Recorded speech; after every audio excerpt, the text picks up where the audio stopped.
watching the Sam Hyde Show. I got headphones on. You're watching the Sam Hyde Show. You know it, you love it. You're here for more.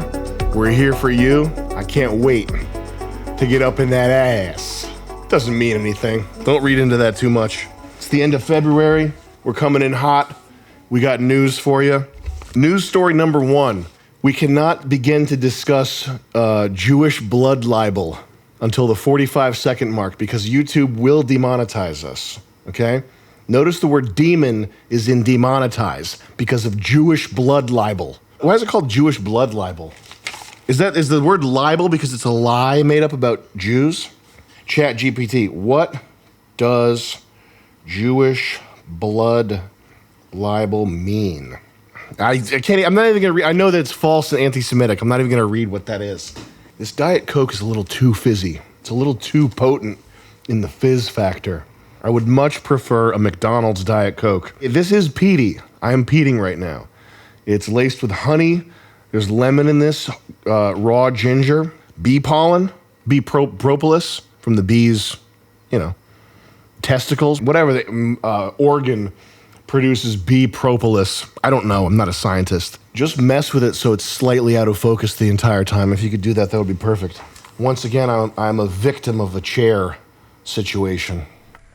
You're gonna want to adjust it. It can't recline. This will last me 15, 20 minutes for sure. We're cutting this straight to the Fortnite stream. This is not long format video. There's a slight cant to the floor, so I'm going to be rolling towards the punching bag. Just enough to throw me off, not enough to be an obvious visual problem so that the viewers understand why I'm slowly going insane. You'll just see the byproduct, the mental illness of sinking into a hole. I feel like I'm on a hillside right now. So Ross Ulbricht, did they get him out of jail? You know who Ross Ulbricht is, Valentine? Vaguely. Vaguely. You're not familiar with the whole Silk Road. You weren't even around. What were you? No, now I know what you're talking about. Yeah. Okay. He tried to hire a hitman. And he was convinced that he was talking to the Hells Angels, right? Yeah. I don't want to speak out of turn. I don't know if that's what happened or not. But I do have a hot take. Put him back in jail.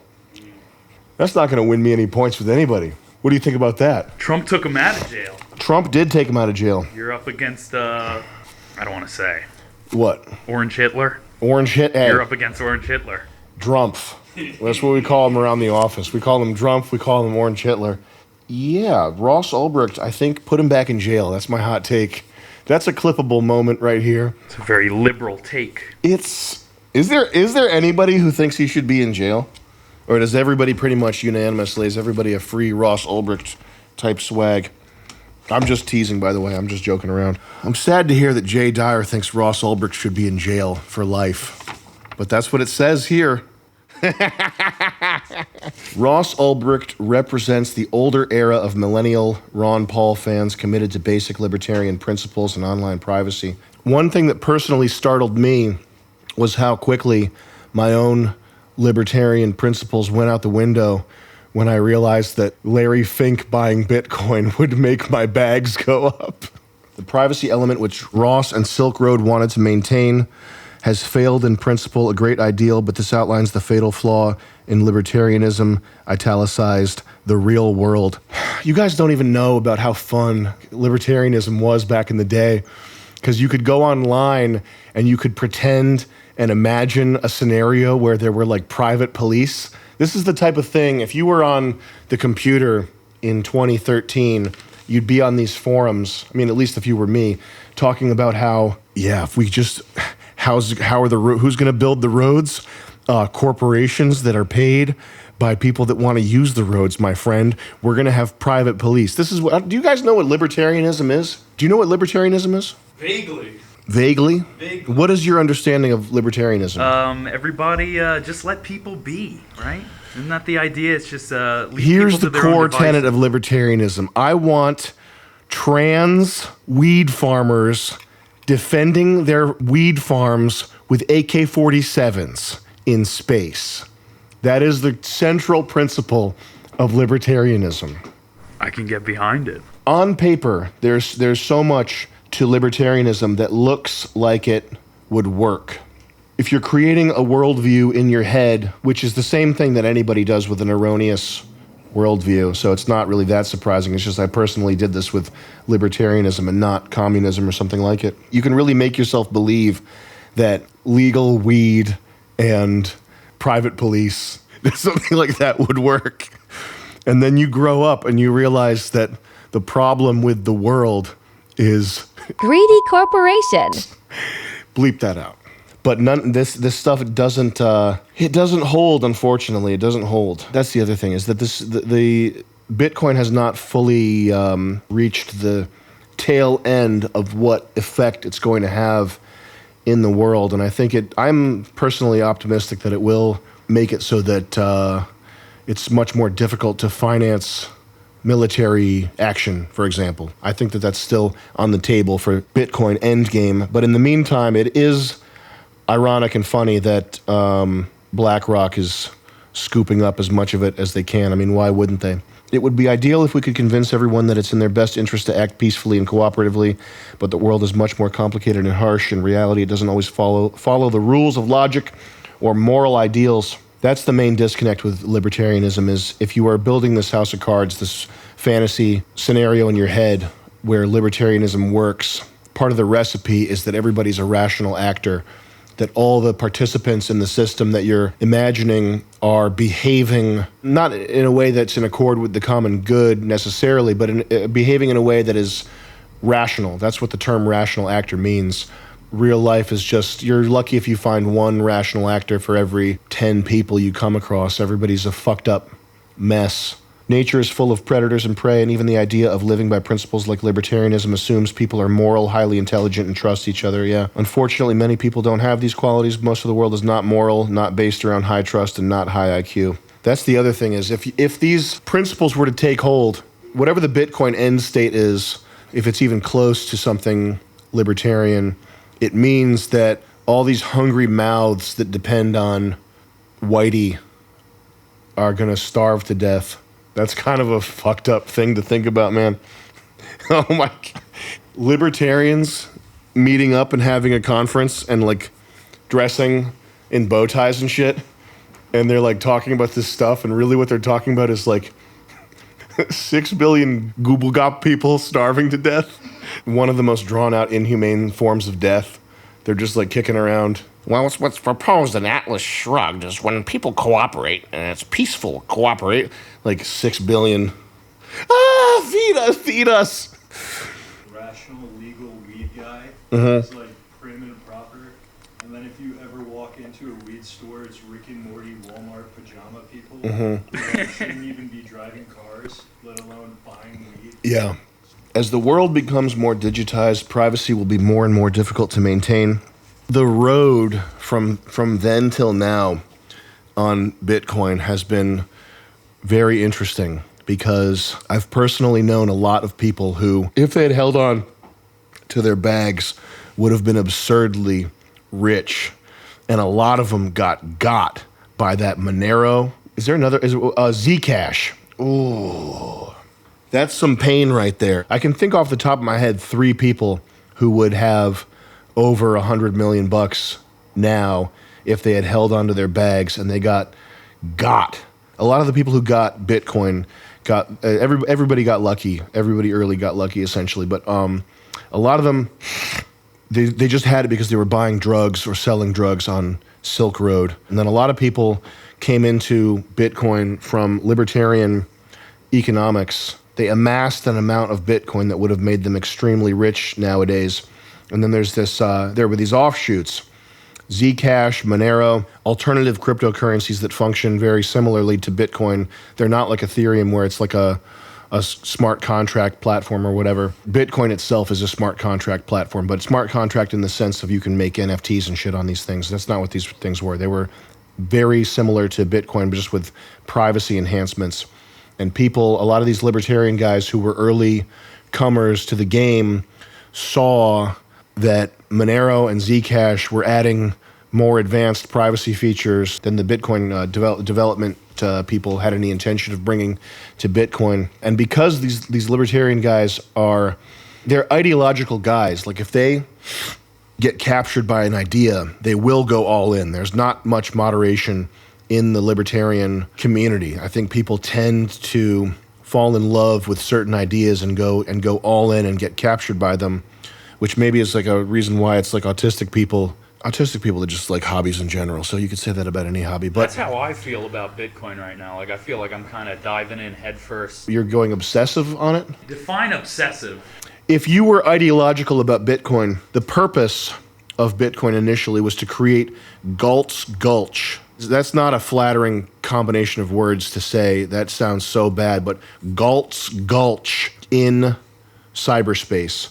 And Galt's Gulch, Tim May is the guy who created this. All these guys were really captured by Ayn Rand and libertarian economics. And this guy, Tim May, envisioned if you could have property and scarcity in cyberspace, you could set up an actual libertarian cyberspace-like realm. Point being, anybody who's into this stuff, they're like super committed to it on an ideological level. I think that's a good thing if you get captured by Bitcoin, but the guys that were like obsessed with privacy, they got ensnared by Monero and Zcash, which failed. Privacy is not a winning idea. I'm not saying it shouldn't be a winning idea. It's just not. And if you think that it is, you're not reading the room. If you're a developer or you're in this space in any capacity, you should be striving to make things more private and make people have digital sovereignty, et cetera, et cetera. But if you think the directionality of everything is going that way, you're critically unable to read the room to see how the future is going to take shape. That's obviously a bad thing, but it's also just being realistic. My issue is I'm very cynical about the state of the U.S. dollar in particular and general currency.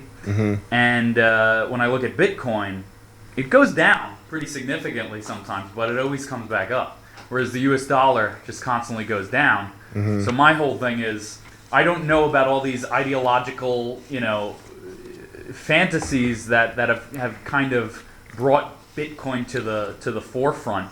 I have no idea what Galt's Gulch even is. I don't know what the Ayn Rand libertarian sort of idea there is. I am mostly fueled by cynicism, which may not be good. That's a good thing. When it comes to your own bags, you should be cynical and not ideological. Taking a stand is for like your work, your opinions, etc. But when it comes to preserving your output, the blood, sweat, and tears, your economic power, you should be cynical and defensive, and you should probably assume the worst about people. And it's important not to carry that over to other things in life. But when it comes to your stacks, don't let it touch that. While Bitcoin has achieved some acceptance, many of the core principles libertarians fought for have waned. The legalization of drugs is far more common nowadays than when Ross was in prison, making 2 of the infractions. Ulbricht was given life in prison for somewhat irrelevant or at least up for questioning. It's clear that Ross was intended to be an example. That's probably the best argument for why he should be freed. Just like the idealistic communist, the anarcho-libertarian who feels that governments will wither away when borders vanish and maximum free trade exists is just as deluded. Coyotes have borders, you know? Did you know that trees share resources with other trees that are genetically similar to them? Isn't that crazy? If Ross had fueled Silk Road with Tuah coin or BB coin, he could have avoided all the fuss. Tuah, what happened to her? She vanished. Well, did she go to jail forever or what? She's not going to serve anything. She'll be back. She'll be back. She'll be back in spades. Tuah bitch, she's not going anywhere. She'll be shilling something new. She's too strong, too powerful. The Tuah bitch. The Tuah bitch isn't going anywhere, man. She'll be back. She's up against the ropes right now. She's got to get a legal. I contributed to her legal defense fund, but she's not going anywhere. She's too dirty. She's too perfect a manifestation of the zeitgeist to go anywhere. You can't kill something like that. Does she have OnlyFans yet?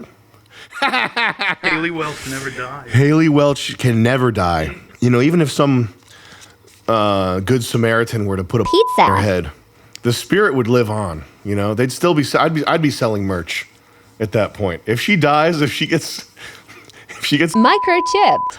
by the next Mangione, I will sell her merch. I gotta get you on Talk Tuah. Did they let you smoke on Tuah? On Talk Tuah? They let you spittoon. Talk to a dumbass bitch. The crypto thing is really just noise. The thing that did the most damage to her was Howie Mandel saying that her DNA test came back Jewish. That did way more damage in the eyes of Twitter heads than any scam could have done. I thought that was like a 4chan like propaganda. I didn't think that was No, it was Howie Mandel. It was fake. It was. She went on the Howie Mandel podcast and did a 23andMe purportedly, but they got the results back instantaneously, and he said that she was 18% Ashkenazi or something, and that did more damage to her than anything a crypto scam could have done. I'm sorry. We can make a coin right now and rug pull it, and we'd be fine. But if it ever comes out that I'm Jewish, game over. Then we're all dead. Everybody in this room, our economic future right now is tied to me not being Jewish. BB coin. Is BB coin on Gaza Chain real? Yo, why don't the Palestinians do a coin? Have they already? They should. That would humanize them, I think, and get them in the news cycle. I was watching video gameplay footage today of like a crowd of people being murdered by a big machine, and I was thinking, this is Jerry Seinfeld's fantasy of what he wishes he could do in Gaza right now. Just a big machine mowing down a crowd of innocent people. Oh, man. I'm going to need this spittoon. Here it is right here. What are those things called? Skunk cannons, where they shoot like poo water at them? High velocity poo water. Is that a thing? In Israel, you don't know? Yeah. They have like these tanks that shoot like a fire hose of dookie water. No. It's like next level. It's very Yiddish. There was one thing that they did to get the Ethiopians out. They like poisoned their food.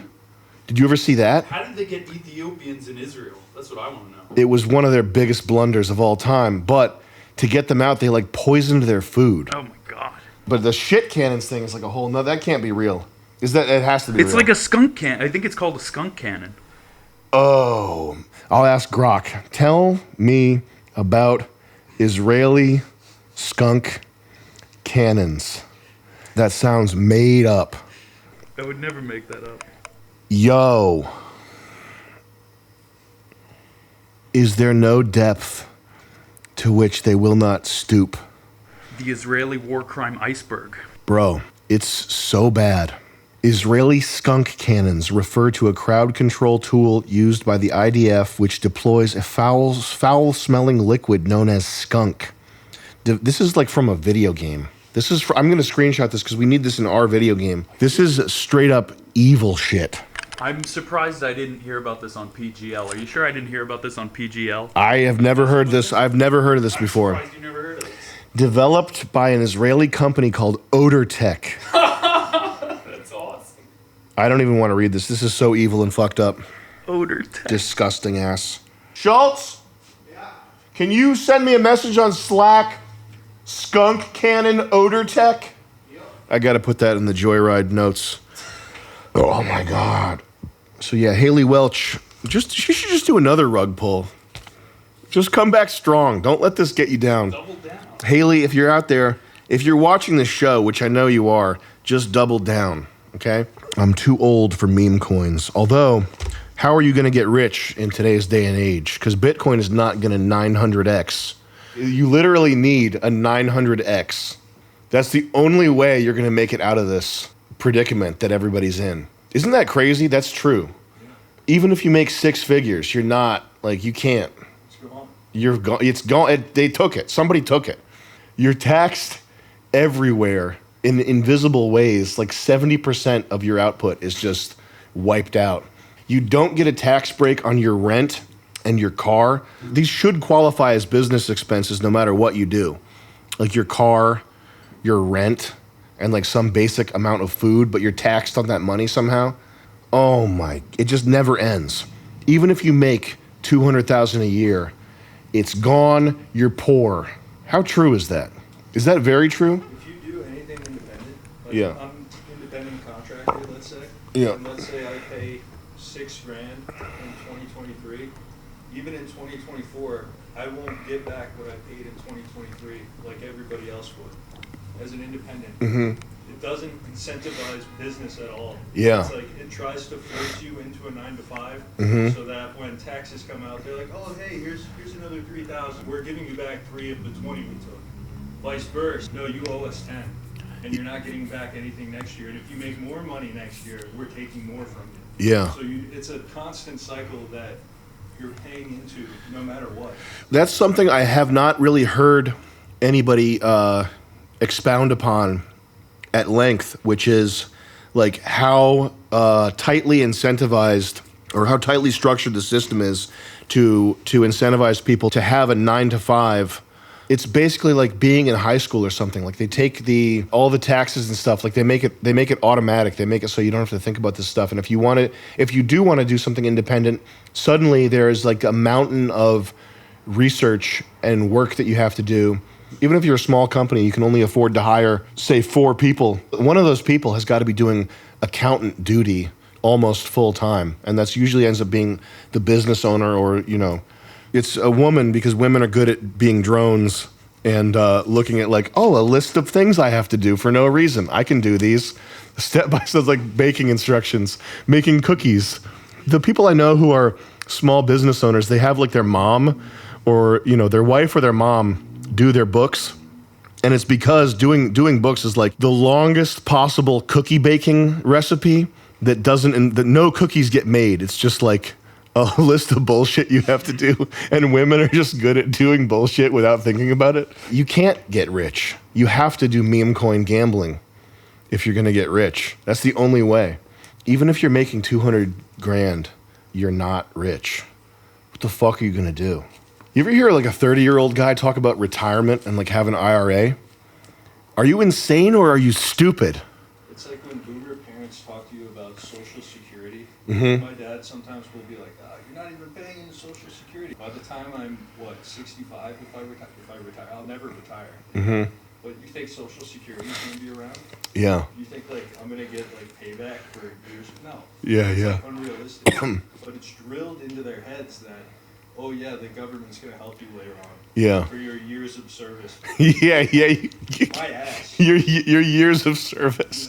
Like I dropped out of college because I had to take financial accounting twice, and it didn't stick. And now I wish I understood it now, but I had a buddy. You don't, because it would be useless information that occupies a great portion of your brain. Yes, that's true. It would slow you down and fuck you up. All right, so I wanted to do a video talking about this book. Someone posted a tweet, and the general thrust of the tweet was instead of a list of books to read, a list of books not to read, like Guns, Germs, and Steel or The Secret. You familiar with The Secret? Sounds like books my dad recommends me all the time. The Secret is the book where it's like if you think about something and you manifest it. That's the reason why all these dumbass bitches are always talking about manifestation. Yeah. Like you visualize and you think that you have it and the universe gives it to you. And that's the secret. You can have, like, it's goop brain shit that completely ensnares the dumbasses who are smart enough to read it. These types of books are very bad for you. Why? Because they will, you'll spend the rest of your life as a victim of this worldview, thinking that you can manifest things and they'll come to you, for example. I haven't read Guns, Germs, and Steel, but this is like a whole genre. You look at the blurb on the back and the things people say about it, and you think that somehow this is like the most authoritative explanation for why the world is the way that it is. And everything's there, like the academic rigor is there, and the sources are there, and the language is there, and it's all very well reasoned. There are proper citations for everything that they say, but at the core, like under the hood, there's this sort of jujitsu thing where the goal is to lend credence to the idea that white people are evil, for example, or something like that, where it's like what the book is not actually the reason for its existence. The reason for its existence is to fuck you up. If you want to know what I'm talking about, just look at Find a list where it's like Bill Gates's favorite books or Bill Clinton's favorite books, which, by the way, they don't read. If you are at a level where you need like multiple personal assistants to handle your shit, if you're doing anything important, you're not reading books. That's bullshit. That's not a thing. Summarize Guns, Germs, and Steel. The Fates of Human Societies by Jared Diamond. That's one above gold, guys. Take notes, okay? Key points. Geography determines success. The availability of domesticatable plants and animals. Eurasian advantage. Wide east-west landmasses allowed for easier spread of crops, while continents like Africa and the Americas faced... Okay. I know from the title and the fact that it is like lauded as the most definitive, I know what it is. The idea is it's not the people, it's luck was on our side, and that's why you had the most advanced civilization. Yeah. That's what I remember it being. Africa's not a good enough the most resource-rich, boundless, endless continent, like the jewel of the world in terms of geography, not big enough. Germs and disease. Europeans built immunity to diseases, whereas indigenous... Oh, come on. Societies with surplus food could support specialists, leading to the development of weapons, organized states, and conquest. Contingency over destiny. European dominance was not due to inherent superiority, but to the cumulative advantages created by environmental conditions. Fuck you. Anything that's a New York Times editor recommended reading list, whatever, if it has to do with history or anthropology or whatever, it's the exact same story. That's what you get. So rather than find the best books that are going to do the best job of shaping your vision of reality, first and foremost, avoid the books that are going to rape your psyche. The guys that are like, oh, I read 200 books a year, that's a lie. That's something you would say if you're 16 and you're trying to think of the coolest thing to say that would make you sound the smartest. Nobody, it doesn't matter if you have an IQ of 150, nobody has the brain power to withdraw all of the wisdom that's within 200 books. You barely have the brain power to correctly process 3 books a year, okay? First of all. Second of all, there aren't 200 good books. They're all crap. I'm going to butcher this, but we'll find it and we'll put it up on screen. That like very early Assyrian scroll that was like essentially a 4chan be me type post with like brackets on the side. There's someone in ancient Sumer was lamenting the fact that everybody nowadays has a book. Isn't that funny? Like before most books were written, people are already like, everybody's got a fucking book. If you write a book, what you're saying is, I have ideas that are worth passing down to posterity. If you're watching Jocko Willink or David Goggins, the appropriate place to do that is on the toilet, taking a shit. The level of wisdom that you're getting from Jocko Willink is for when you are evacuating feces from your body, okay? And you had hot sauce and there's shit everywhere and you're filling the toilet bowl. That's when Jocko and people like that truly shine, okay? In a 15 to 30 second format, that's when this stuff is appropriate. Not in a book, a vehicle that is designed to last 1,000 plus years. That's the purpose of a book. A book is for when you have something, you thought of something so good that it should be taught or learned or thought about 1,000 years from now. It's not something to be like how to bomb the US government. It's not something to be undertaken lightly, which is what every like fitness, if you sell supplements, if you have Hawk Tuah, I'm sure she's gonna have a book. Haley Welch, she's coming back. Yeah, she's coming back and we're gonna help her. We're actually gonna help her with the book. Should be the first guest on the Sam Hyde Show. I agree. That would be a good first guest. High five. She could be the first High five. on the Sam Hyde Show. The first, has there been a podcast? High five. The Nelk Boys did that. So this book right here is, in my opinion, a good one. This is the William Scott Wilson translation, which might be better. This is the Takao Muko, it's French. Takao Muko translation. The language in this is a little stranger. This is the one that's more commonly available. If you're going to look into this, which you are because you're watching a video about it, you should be warned ahead of time. There is a lot in here that is for an Oriental mind. And there are certain things like yoga and Buddhism that are not for a Western white mind, and they shouldn't be. You should not attempt to incorporate Buddhist or yogic, is that the way you pronounce that?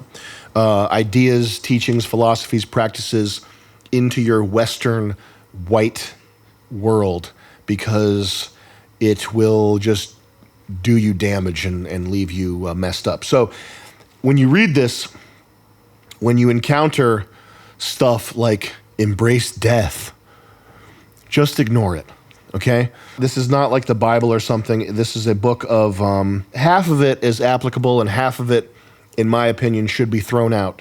I don't think that warning means that you should avoid reading it. There's stuff in here that's invaluable, especially in today's day and age. It was written by a scribe who spent years talking to an old samurai. At the tail end of the era when samurai were useful and did something, the guy whose words were transcribed to make this book, he's at the end of that. So there's no longer these glorious battles. There's no longer a sense of sort of the Wild West of the Japanese feudal era. Japan was moving from a time where feudal lords were dominant and the most powerful sort of force into a time when merchants and city life was becoming more prominent, okay? He was lamenting this. He was lamenting the dying vitality of his people. It was very much a time like today. And this is something that Mishima talks about. He wrote this book basically talking about the cultural impact and importance of the Hagakure. And the most important thing that he notes in this book is that the Hagakure was given to kamikaze pilots in World War II because the Japanese government thought that it would encourage these pilots to lay their lives down and to accept death and to be brave warriors. And what Mishima says is that, wow, man. Okay, this is the biggest takeaway from this book right here.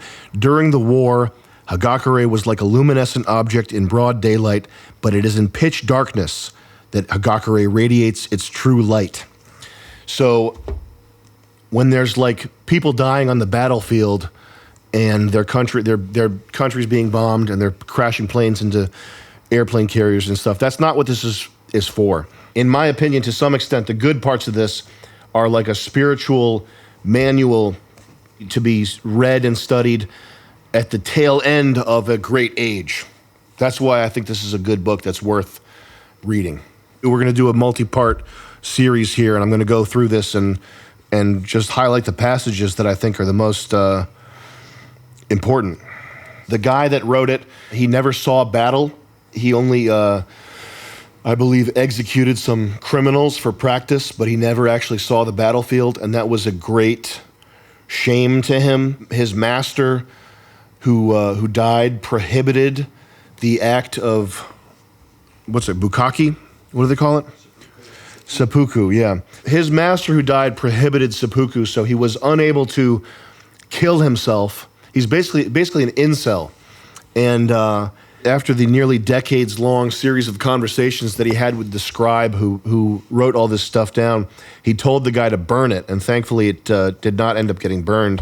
I think when he told them to burn it, that was what was the impetus for these scribes making copies of it. You know, if someone tells you to burn something, you probably should start copying it.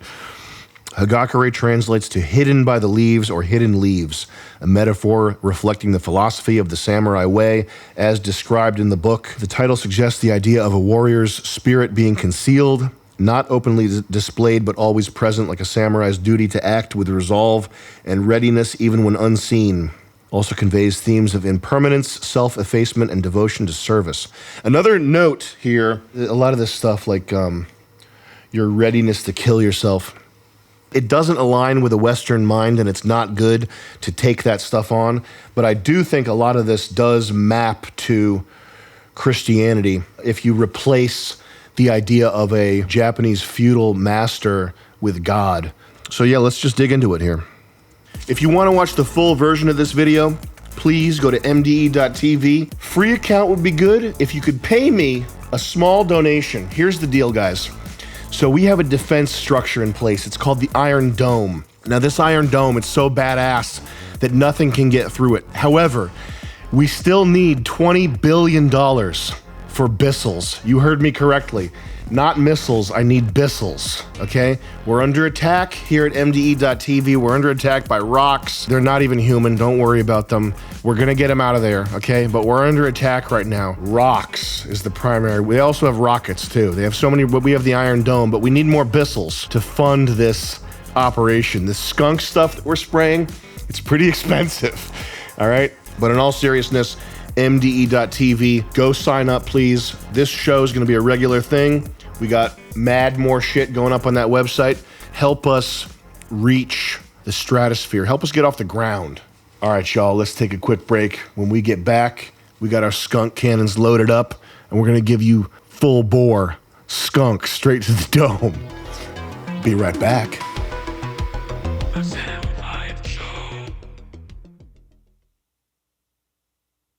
The all-new Blazo Shift Knob. With its lightweight and sleek design, it's the perfect way to keep up with notifications on the go. Speak into the knob to shift gears.